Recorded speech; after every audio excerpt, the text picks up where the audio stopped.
Now we're going to chapter 6. Now this is where it gets really interesting, and we only have 15 minutes, but it gets really interesting.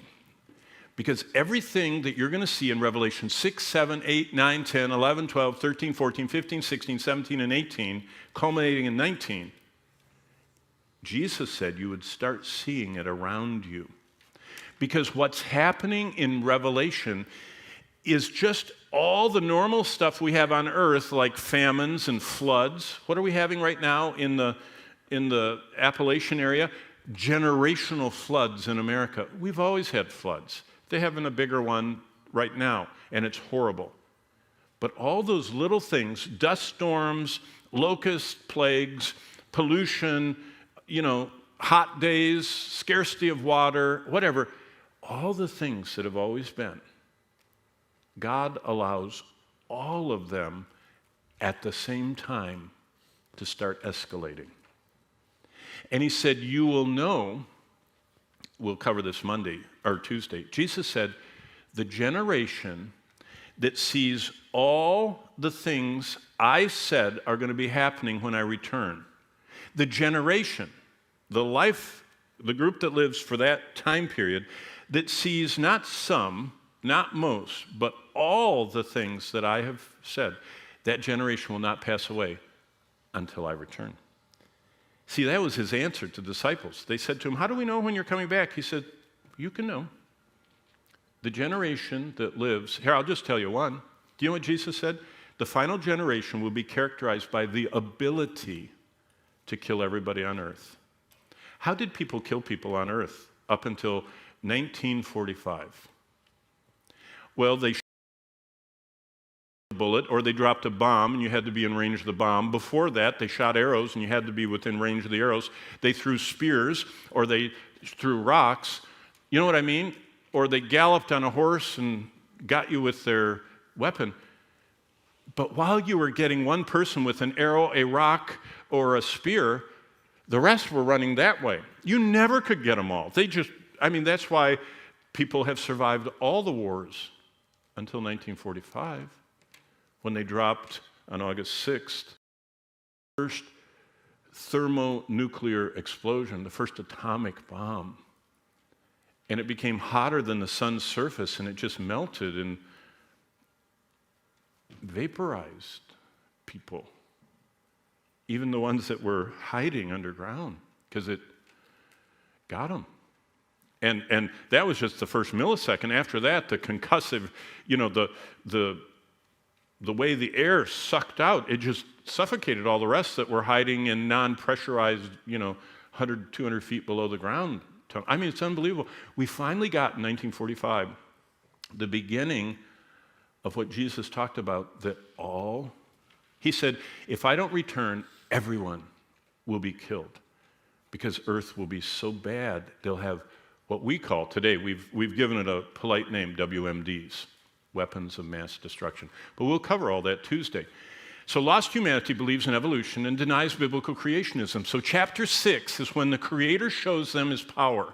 Earth dwellers worship Mother Earth, so God allows natural disasters to start amplifying at every level.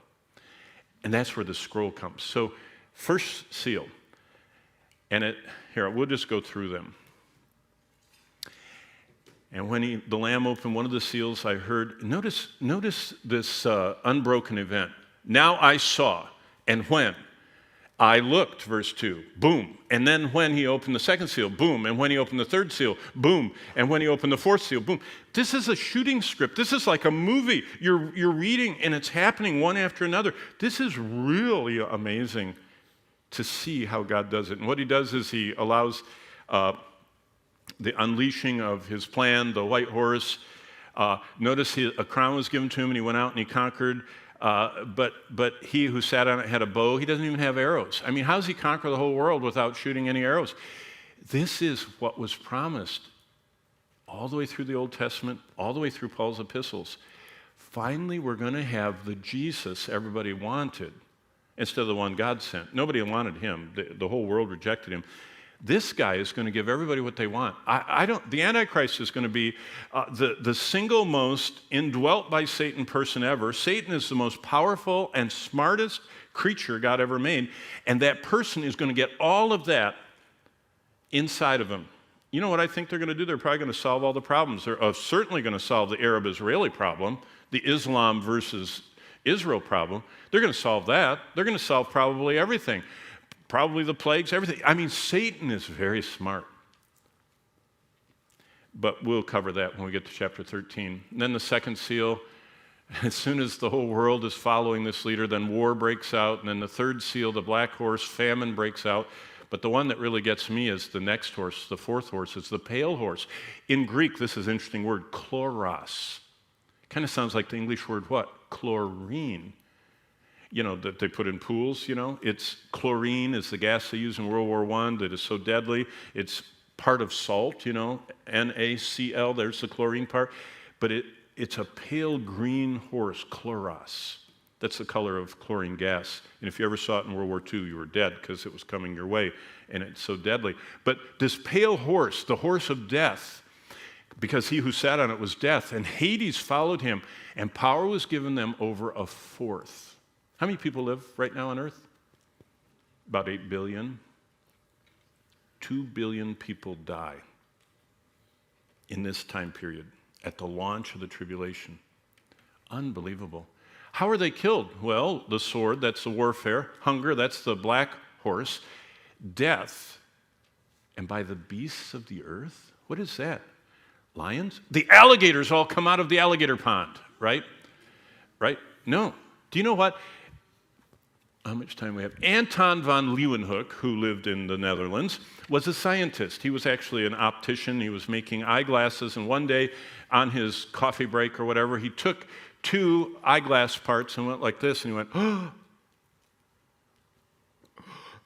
And he realized by taking these lenses, he had this telescope thing, and then he went out on his coffee break to the canals of Netherlands, and he took his 2 lenses. This is in the 1600s. And he wrote in his journal, I have discovered beasties. That's how they said beasts back then. Beasties. He had a microscope, and he's credited, Anton van Leeuwenhoek is the father of microscopes. And he saw for the first time in 1 drop of pond water, did you know in 1 drop of pond water out in the alligator pond, there are 500 million infusoria? Go drink some. No, don't. It's very bad. Infusoria. I mean, they're vertebrate, non-vertebrate. Some of them have 1,000 sac stomachs, and there are 500 million of them in a drop. Unbelievable. I mean, people spend their whole lives doing that. Some of those beasts get out. Hey, let's look at the news here. This is from here. This is Tampa. I clipped this out of the newspaper for you. U.S. man dies after using tap water to rinse his nose. It's commonly called the brain-eating amoeba because it causes a brain infection when water containing the amoeba goes up his nose. That was March of 2023. That was when I was teaching here. During this class 2 years ago, someone in Tampa died from getting tap water up their nose. You know, they have those salt things, you know, to help you when you have a cold or something. It's called Naegleria fowleri. It's the brain-eating amoeba. You can't see it, but if you get it up your nose from water in Tampa at that day, watch out. That was tap water, by the way. That was public, out of the faucet water. And that man died because that amoeba, you know, your nose has so much capillation that goes right into your bloodstream. That's why people snort cocaine and everything else, you know. It goes right up to your brain, and it killed him. Can you imagine? Naegleria fowleri is not a real bad one. There are some pathogens that have a lethality rate that is so high that it scares every scientist that gets near them. Can you imagine when those things are just running wild? You can imagine. History tells us. Look at this. The plague of Justinian, he was a Roman emperor from 541 to 542. 30 to 50 million people in the Roman Empire died because of contamination that spread around. The Spanish flu, you've probably heard of that, in 1918, right at the end of World War II. I mean, that was a lethal, rapidly spreading. You think COVID was bad? How many people died of COVID? 1.1 million. How many people died of the Spanish flu? 50 times. You remember COVID? You guys are old enough to remember that. Smallpox in 1520. I mean, we're talking about right after Martin Luther pounded those theses in 1517, 3 years later. Look.